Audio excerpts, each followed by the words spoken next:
for 5-layer solution to a single solution problem.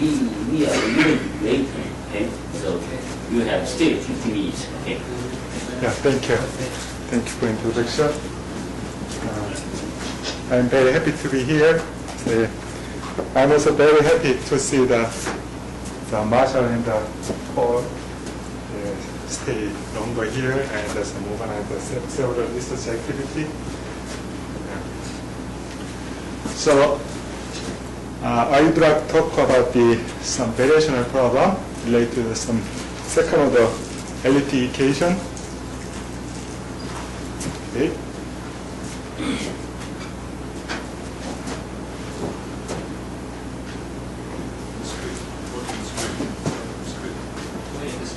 Point on the screen.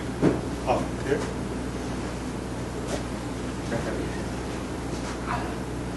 Board, forward board.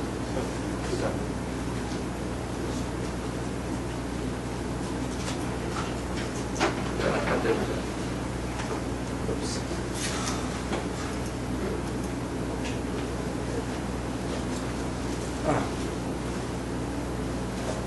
Oh, it's okay. Okay. This technology is too high, so we cannot control. So, I would like to talk about this equation. This is a second order LT equation. Epsilon is a very, very small quantity, and it's a Laplace operator. We have some non-constant potential here. So, Fu is a nonlinearity. Basically, we are interested in positive solution. So, and also finite element solution. So u goes to 0 as x goes to infinity. So this defined in the whole space also R2. Like as the problems that Paul given before. Going further, let me introduce just some background of this equation. You know it is nonlinear Schrödinger equation.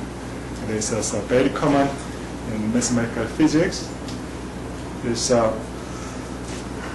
is an evolutionary equation. So there is some constant here. Is that you call this a Max Planck. Planck constant is a very, very small quantity. So we are interested in some standing wave solution. The standing wave means that almost a steady state that there is some change of phase like this. So u is a real valued function. Then plugging this into the original evolutionary some Schrödinger equation, we have this type of some nonlinear elliptic problem. So there is not much difference with some original problem. So we have just the shift here. It's a v minus vx minus e, and we have a constant h bar. So we are interested in the case the h bar is sufficiently small, but it is in the physical model it is a fixed constant, but it is a very small quantity. So mathematically we are interested in the when epsilon goes to sufficiently small. So in this case the solution is called the semi-classical state. Okay.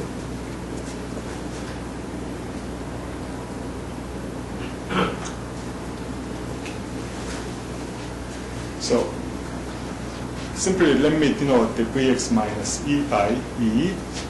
So here is our equation we are concerned. Okay. So this is a singularity part of the problem in a sense that we take a formal limit here, then this quantity is 0, then we have some algebraic equation. So we have some non-trivial solution here.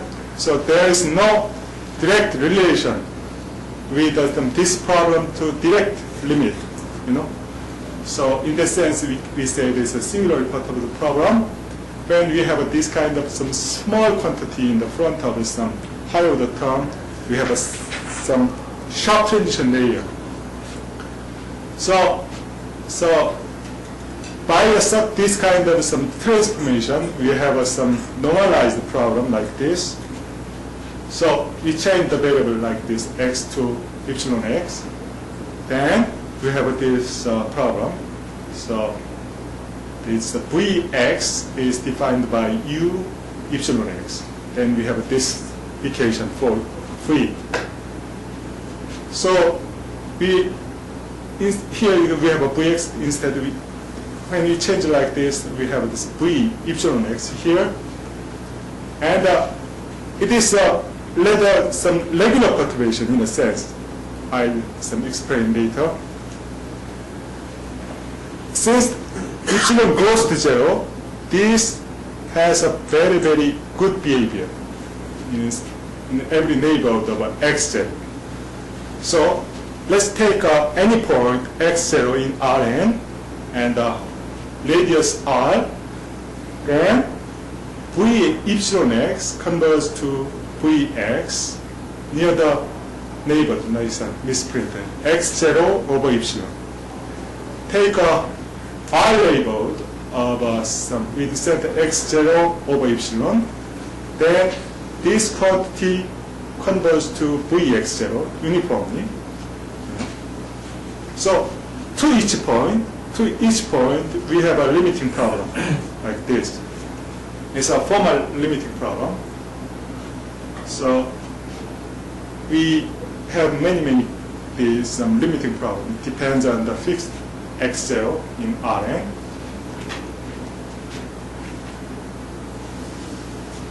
Okay, so now we started some limiting problems. So let me explain that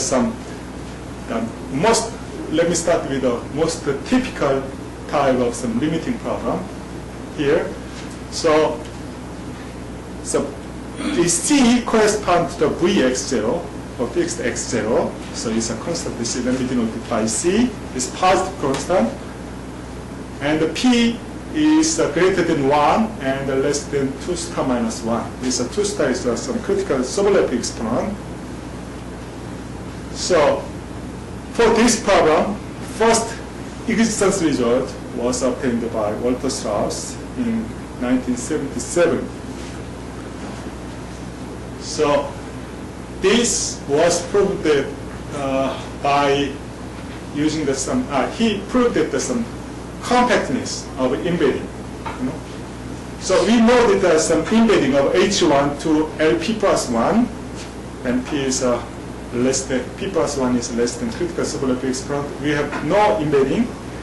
But when we restrict the class of function to be symmetric, radial symmetry, then we have some compactness of the embedding. Then when we have some compactness, then we can apply some traditional variational method to obtain the solution of this problem. So, okay. So when we have this kind of some homogeneous nonlinearity, then we can apply directly some constraint minimization approach. But also for more general type of nonlinearity, we can apply the multipath theorem of the Rabinovich. And so the problem, when we apply to some multipath theorem to this problem, is the lack of compactness, But so we already know that some compactness of the embedding of H1, some radial symmetric subaltern function into the LP. Then we can apply the multipath theorem directly. Then some traditional the multipath theorem required this kind of some condition for the nonlinearity. First, F1 is the conventional condition is fast decay at 0. This is condition at 0.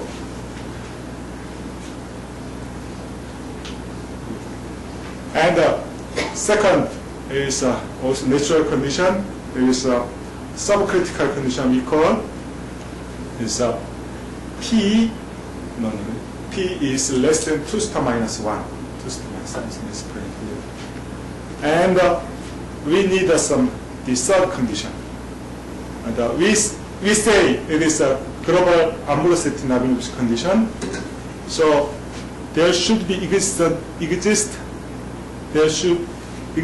some mu greater than 2 satisfying this inequality for all positive t. So when we apply the multipath theorem to this problem, we need to check that some parallel condition. Then the boundedness of some parallel condition come from this condition. So it's a very, very critical the condition we require. Then, so as you know, that when we start with a nonlinear problem, there is no sharp threshold for the nonlinearity between existence and non-existence. So, of course, in linear theory, we know that there's comparative existence and non-existence result, depending on the, so for example, the non-homogeneous term. Then there is some very critical result also obtained by Jaeyoung. Their result says that in a certain sense, optimal existence result. Following sense. So the first condition is also common, same, and the second condition also, no difference. The second condition also subcritical growth, and the third condition is interesting. So in the global Ambrossetti-Navier condition, we require the condition globally for any positive t, but here we require the condition requires just the existence of a certain point t, capital T, satisfying this. The 2ft is greater than t squared. This capital F is a primitive of the small f here. In fact, it is a necessary condition for existence of solution, finite energy solution. So this comes from this one, Moser identity. So if U is a finite energy solution, we have this type of the identity. It comes from the scaling invariance of this domain Rn. So look at this one. So this one, now I consider just the case of when n equals or greater than 3. So, but we also have some result in the low dimensional case. But let's consider the high dimensional case. This is positive. The first term is always positive. That means this is always negative. That means for certain x, the integrand should be negative. This integrand. 1 over u squared minus fu, also this is misprint also.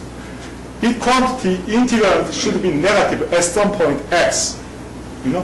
That means there should exist a certain t satisfying condition 3, BS3. So it is a necessary condition. This is the third one is necessary condition. Also, second one is in some sense a necessary condition. If ft is a t to the p and the p is greater than the critical exponent, we have no solution. We can check through this positive identity. So we know that this identity says many things. So it is so in a sense we can say there is a optimal condition for existence of positive solution. What is capital N in your? Oh, sorry. There are too many misprint. It's N is a space dimension, the same as small. Oh. Sorry. Right. Okay. Okay. With that observation, let me go back to singular part of the problem. So we have for each x, we have this solution of this limiting problem. So let's plot the solution of this autonomous problem into a singular part of the problem. So we transform the equivalent of 1. So here, then we know that this is same with this second line. Is Vx0 minus Vx product Ux minus x0 over epsilon A over epsilon. Then the Vx, this first term is almost 0 near the x0, and so there is some. It is almost 0, very close to 0 near the bounded ball with the center x0 over epsilon. The first term is 0, and we know that the solution of U, capital U, decay exponentially at infinity. So that means that this is very, very small if a point is far away from the x0 over epsilon. So total is a product, so it is very, very small in Rn. As epsilon goes to 0, this quantity would converge to 0. Then we have the approximating solution set like this. So we take a List-Standard solution of this limiting problem, and for each x0. So we have a set of approximating solution. So in general, it is not smooth manifold. If U is some homogeneous, we can show that it is a smooth manifold. But if F is just continuous, we don't know whether this is a smooth manifold or not. I suppose that M is smooth. And for each x0, this is close to 0. So in tangential direction, this derivative is very close to 0. Suppose that this in normal direction, it is invertible. That means that as an operator, this bounded away from 0 in a direction to also in a perpendicular direction to M. Then applying some Lyapunov symmetry reduction method, we can find some relation between the critical point of the energy functional and some critical point of V. So solution of some singular part of the problem correspond to some critical point of V and its perturbation of the V. So to find some solution of the singular part of the problem, it is sufficient to find the 0 of the perturbation of gradient V. So if there is some critical point of V and it's stable under perturbation, then we can find the solution. In fact, with this kind of solution, the Weinstein proved the existence of such kind of solution in 1D case. So their assumption is like this: space dimension is n, x0 is a critical point, and the non-degenerate condition for the x0. Also, then they could find a solution which converges to unique radial solution, so a symmetric solution of this one. So reason they do this only 1D case is at that time they know only that some non-degeneracy for this case. So in general case, at that time they didn't know that there's some non-degeneracy or uniqueness. So in general situation, they couldn't apply some Lyapunov symmetry reduction method. Later, some Byeon proved that there's some uniqueness and non-degeneracy of some List-Standard solution for the homogeneous nonlinearity. Then they could generalize this approach to more high-dimensional case and a little more general some critical point. So many people applied the same method, Byeon proximity reduction method, to obtain those kind of solution. Okay. So the immutability along this orthogonal M orthogonal means that the kernel is spanned by just translation of the solution. Then we say this is a linearized non-degeneracy. Then also that is equivalent to the kernel is zero in the radial class. Then, so when we apply this Byeon proximity reduction method, this condition is inevitable. So they require this condition to use this reduction method. So many people study some non-degeneracy or some uniqueness of some autonomous problem. So I think that is most regional says that we need at least this kind of some monotonicity for the uniqueness. Then uniqueness and non-degeneracy are closely related. So and it's we have some uniqueness for under this condition. This is a global condition. We have some monotone property like this. So as you see, this is stronger, much stronger than the condition with best Jaeyoung. So it is a one-point condition, but it's a global condition. So it's naturally, so we try to construct the solution under possibly general class of nonlinear F. As I said, is optimal condition is some basic Jaeyoung's condition. So one motivation is to do like this is come from the mathematical completeness, since we have a limiting problem and we have also optimal condition, and since we are studying singular part of the problem, we should construct the solution under possibly on the same condition for the limiting problem. It is a mutual some motivation. And the next thing is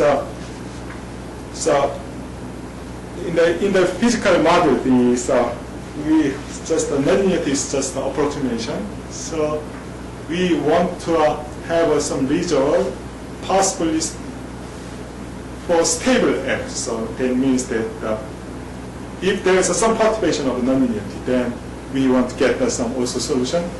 But the condition basically Jaeyoung says is very, very stable under C0 perturbation. But the monotonicity condition is not stable anymore under the perturbation of the nonlinearity. So this variational approach was initiated by Paul Rabinovich almost 20 years ago. He wrote just one paper. He didn't do anymore, but many people followed his approach and developed some fine variational method to construct the solution. So then many people contributed to this kind of some approach also. And recently I could succeed construct to some such solution under the best Jaeyoung's condition. So, but it was partial result. So we did for minimum point, local minimum point. So we constructed a solution concentrating around some local minimum points. So first in 2007, by myself and Jaeyoung, in high dimensional case, also low dimensional case, also with Dr. Tanaka. And also recently we could complete the same program for more general type of potential V, which decaying to zero. So, okay. So, basic idea here is to use this observation is important. Least any solution is a multi-pass type.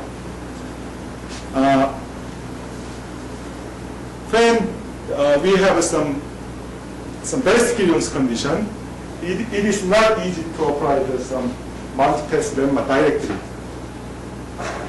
So we cannot show that the Bias-Mayer condition is satisfied, but the Jaeyoung Tanaka observed that the least any solution is a really multi-pass solution. That is an important observation. And then using some gradient flow and the variational structure, we could find the solution. Let me illustrate that with some graph like this. So the x0 is a local minimum point of V here. And this gamma epsilon is, I show you this. The gamma epsilon is energy functional. This defined on the space H epsilon. It's a subleft space. And S epsilon is a set of approximating solution here. And E epsilon is energy of the least any solution for the limiting problem. Then first, we take this good path. It passes through the S epsilon here, Ux0. Then we take a good path. Then suppose that there is no solution near the X epsilon. Then we can deform the good path with a low energy, like that. This one. So it's the blue one. Deform the path. We could estimate the low bound of the energy function. It's the local multipath. So that is the low bound is greater than or equal to EM. So that means that we have a contradiction. So in this approach, the gradient estimation near yellow region is important. If there is no solution, we have a positive low bound independent of epsilon on yellow region, then we can deform like this. Then we have a contradiction. So it was a basic approach to prove the existence of the solution, concentrating around this local minimum point. Okay. Then next some challenging problem is to construct a spike layer solution. We call this such kind of solution by spike layer solution, concentrating around the general critical point. Of course, it should be stable under perturbation under Byeon-Jaeyoung's condition. It is, in a sense, it's an optimal goal in this problem. So, Delphino Fermat, they developed some variational method to construct such kind of a solution, for more general type of some nonlinear TF. But their assumption is rather strong. Let me explain here. So their condition is like this. F is C1 and FSS. No. There's some also misprint here. F prime S. F prime S is C01. So F should be C11. And this is the natural condition. But he needs this kind of more stronger than the global ambrosity condition here. Is if F4 is satisfied, then global ambrosity condition is satisfied also. And also additional condition near 0 also, 3 condition. But in fact we don't know. So whether we have a uniqueness or non-degeneracy under this condition. Anyway, then the assumption is V is bounded away from 0 and bounded and V is C1, and in fact they need some more high regularity of the V in some sense, and they characterized this some critical point of V like this. This is given by minimax argument. So it takes some neighborhood of a critical point in O, and with a smooth boundary, and connect set L in O with some subset L0, then they consider some class of a continuous function from L to O, which fix the point X in L0. Then they consider minimax like this. M is defined by this one, and M0 is the maximum on L0. Then they require this strict inequality. And even we have this kind of minimax characterization. It's a local version. In general, we cannot check whether this M is a critical value. But if we add some more condition like this, then we can prove that M is critical value. So we call it a ceiling condition. On the boundary, we need some condition like this. Gradient V is not orthogonal to boundary of O. So we can show that this M is a critical value. If V2 and V3 are satisfied, then M is a critical value of V. Then they could prove that the existence of a solution concentrating around the critical point with a critical value M.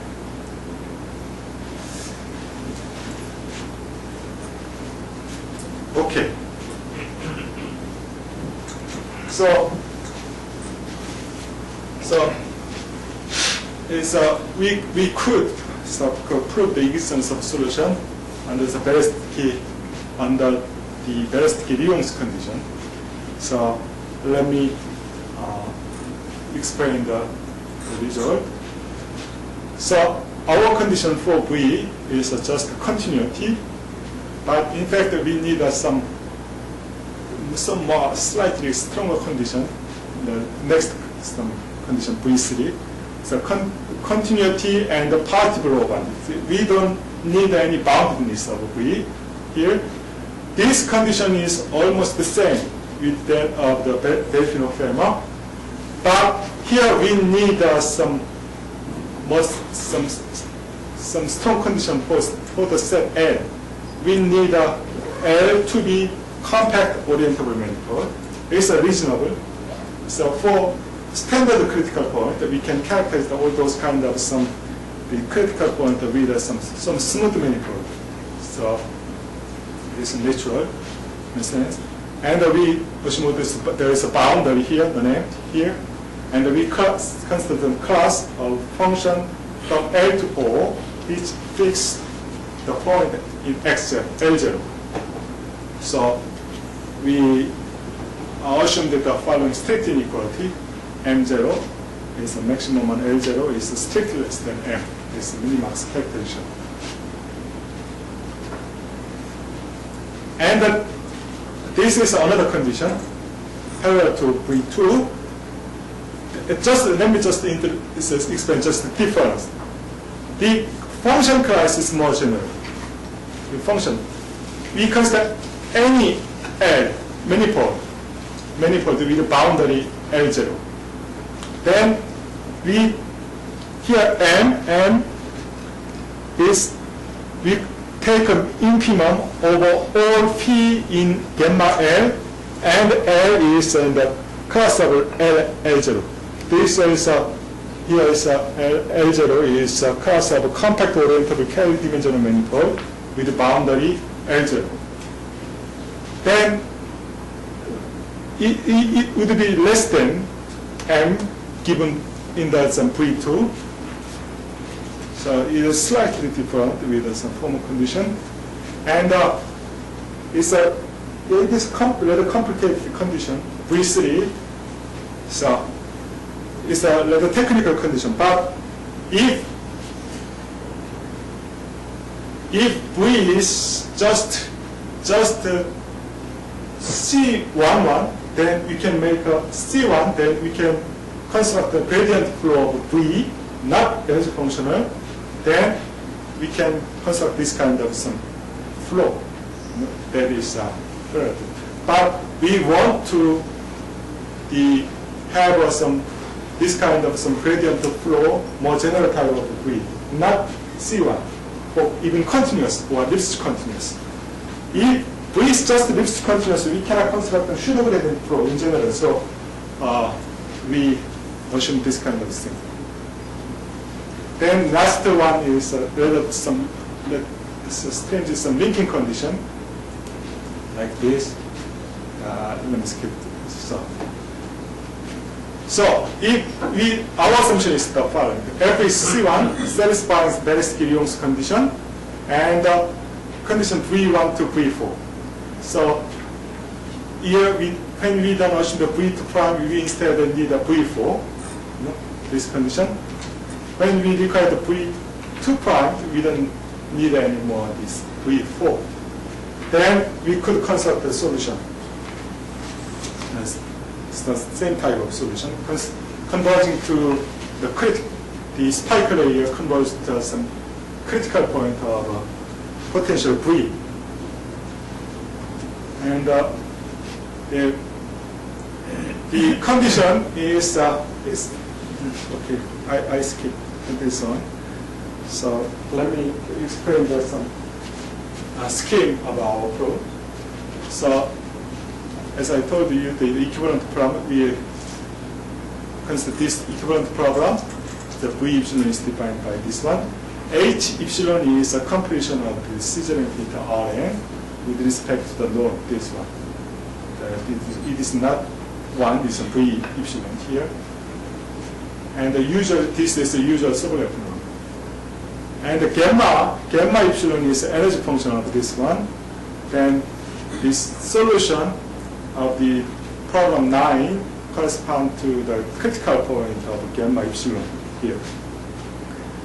Then for any set, let me denote n delta A be some delta neighborhood of set A in the sublab space.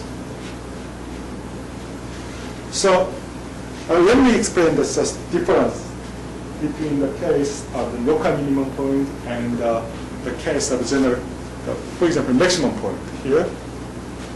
So basic strategy is the following. First, we construct the set of approximate solutions. Then we construct the good path. Not since they correspond to the maximum, we should consider some high-dimensional path here. Then, if there is no solution near the approximate solution S epsilon, then through some gradient flow, we want to get the contradiction. But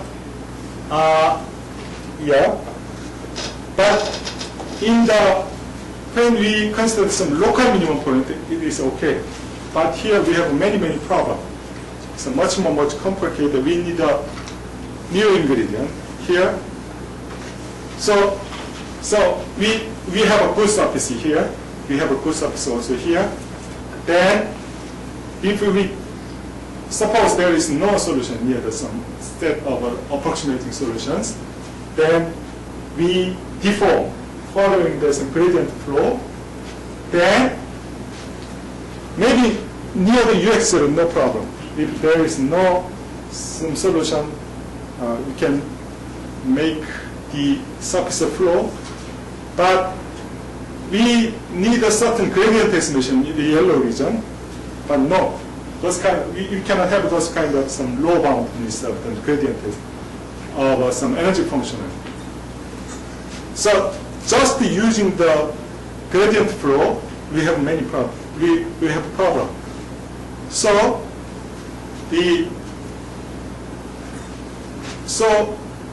we combine the gradient flow gamma epsilon and the gradient flow of potential V.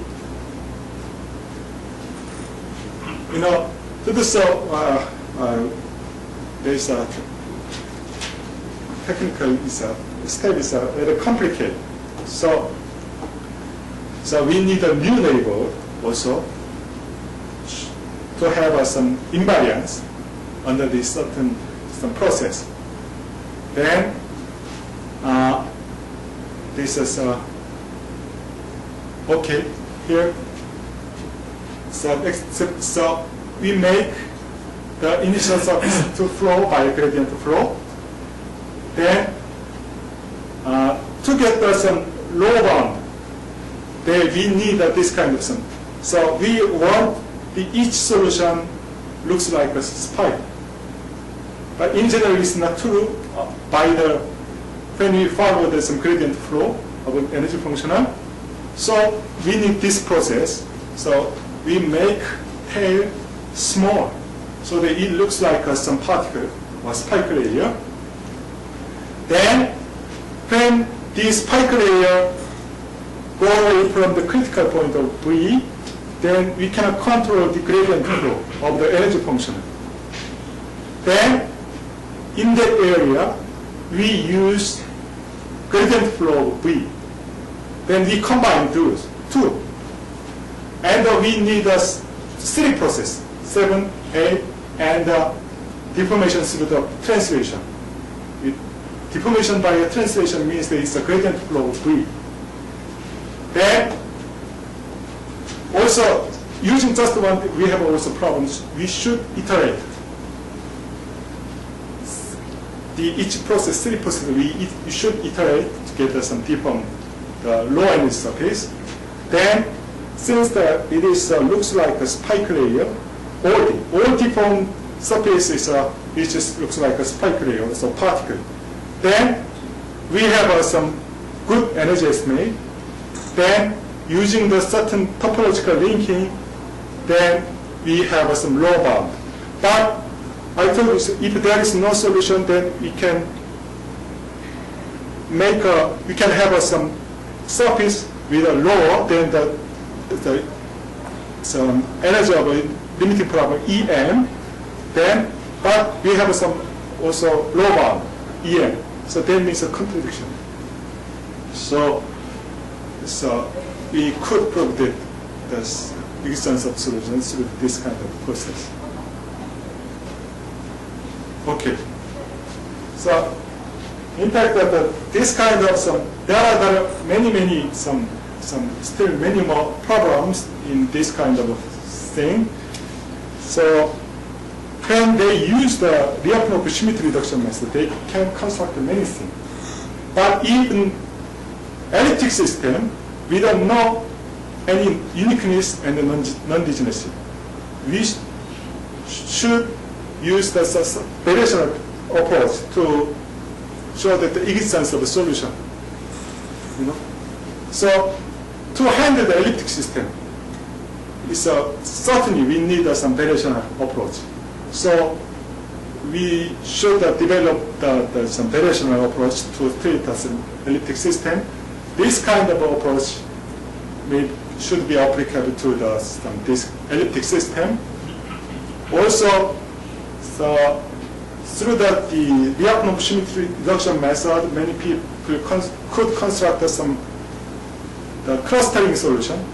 That means that these solutions looks like there are many spikes, but come together as epsilon go to zero. Through the variational method, it's not easy. So only through the reduction method they could.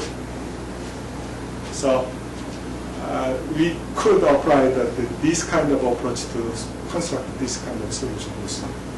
So I hope that there could be much more the application to similar type of problem. Thank you.